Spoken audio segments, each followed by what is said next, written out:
Hello friends, our topic of discussion today is the quality of devotion, and it's one of my top favorites, you might say, from the 52 affirmations from the Affirmations for Self-Healing by Swami Kriyananda.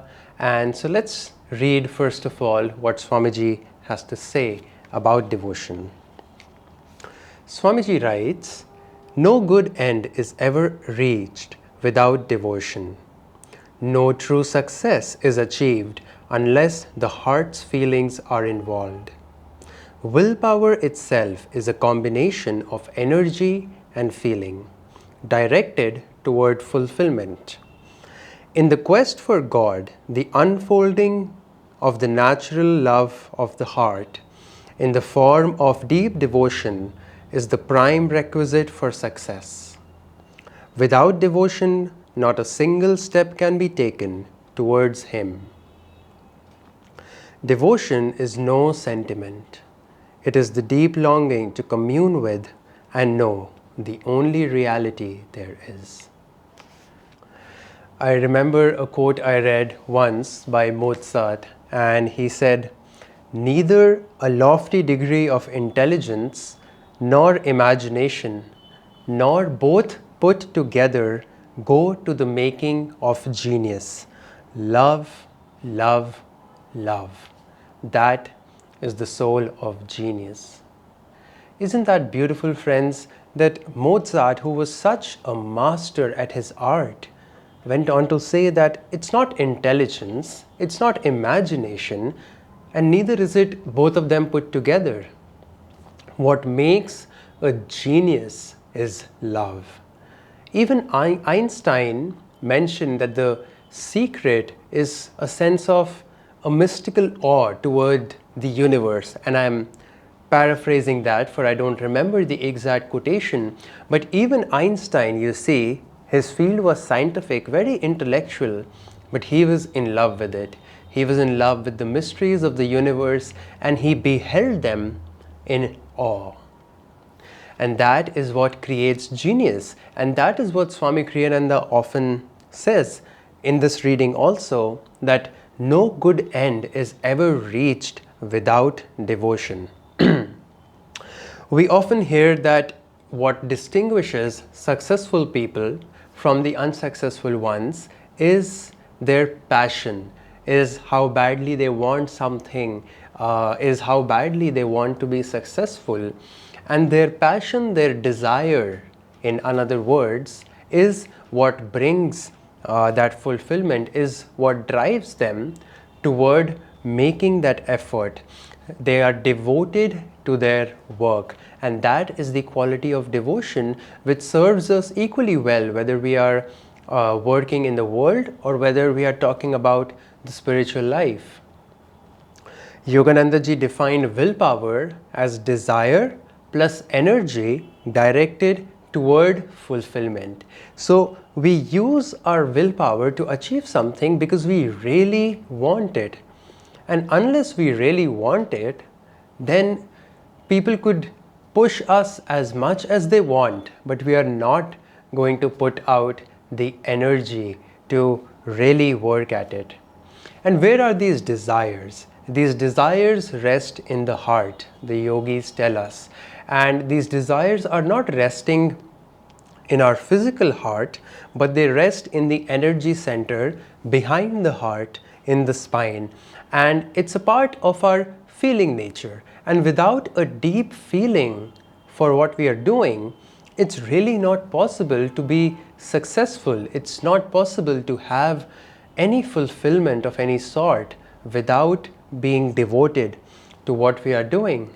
And when we talk about the quest for God, the spiritual life, then it's even more important, because again, one cannot take even a step on the path unless the heart's natural love is awakened.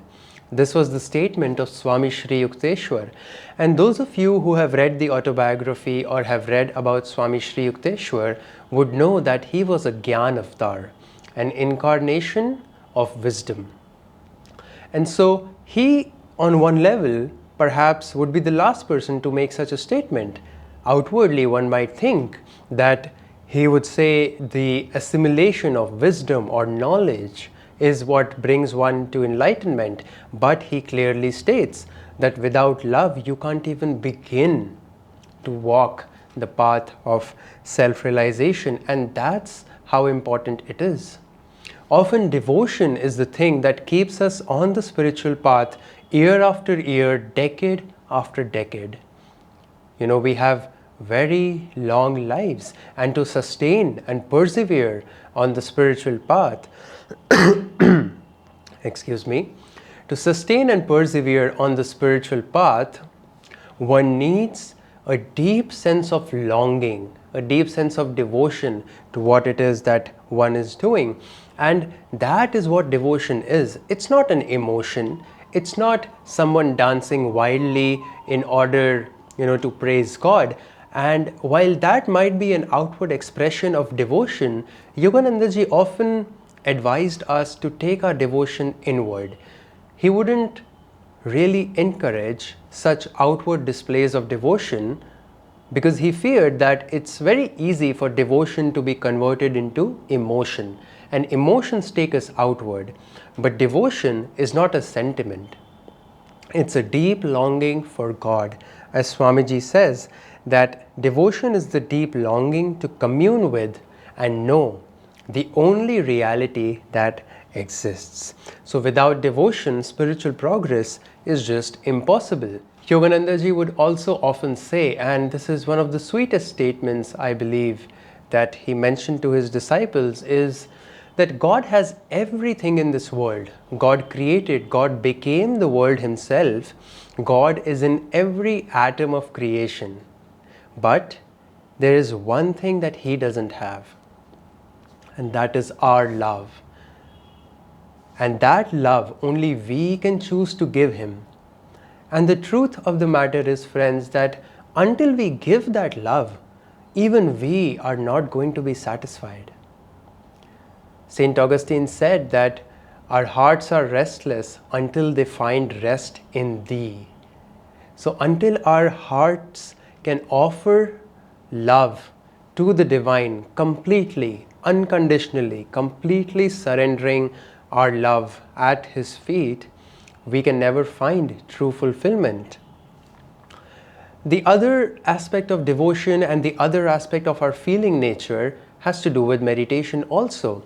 Because in meditation, to be on the path for a longer period of time and not get distracted or get discouraged by the obstacles that come.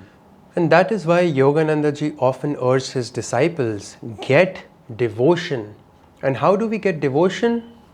By chanting. Yogananda ji said chanting is half the battle, because once the feelings of the heart are uplifted, then half the battle is won. Then think of God as the Divine Mother. Pray to God as your Divine Mother. Do not hide anything from her, because she already knows what you're feeling, what you're going through, and she is already watching your heart. So the more you give of yourself to God in the form of Divine Mother, the more devotion also you will find yourself developing. And finally, Swami Kriyananda and Master Yogananda ji also say is that if all else fails, pray for devotion. Ask God to bless you with devotion. And if you pray for devotion, in the act of praying itself, you are affirming that devotion. And that is how God is going to pull you out of delusion with your devotion, your longing, your self-effort, and his infinite grace that shines upon you all the time. So with all that said, let's practice the affirmation on devotion together. Let's sit up straight, close our eyes, gaze deeply at the point between the eyebrows, and repeat after me in a loud, energetic voice. With the sword of devotion, I sever the heartstrings that tie me to delusion. With the deepest love, I lay my heart at the feet of Omnipresence. With the sword of devotion,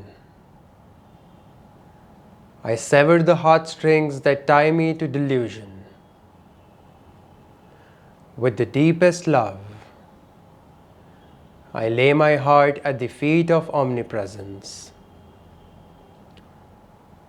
Now in a whisper, taking it deeper into the subconscious mind, with the sword of devotion, I sever the heartstrings that tie me to delusion. With the deepest love, I lay my heart at the feet of Omnipresence. With the sword of devotion,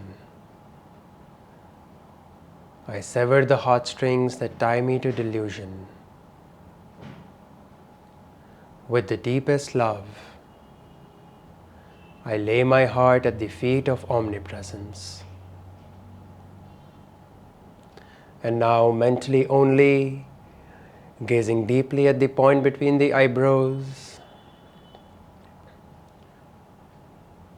let this affirmation sink deeply into your superconscious mind. And repeat mentally as I say these words out loud. With the sword of devotion, I severed the heartstrings that tie me to delusion. With the deepest love, I lay my heart at the feet of Omnipresence. With the sword of devotion, I sever the heartstrings that tie me to delusion. With the deepest love, I lay my heart at the feet of Omnipresence. With the sword of devotion, I sever the heartstrings that tie me to delusion. With the deepest love, I lay my heart at the feet of Omnipresence. Let that thought sink in deeply into your mind, your consciousness. And now silently pray with me also. Beloved Father, Mother, God, I am thine alone. Let others seek thee or seek thee not. It matters not to my love for thee. Through all life's trials, my prayer is this alone. Reveal thyself. Reveal thyself. Joy to you, my friends.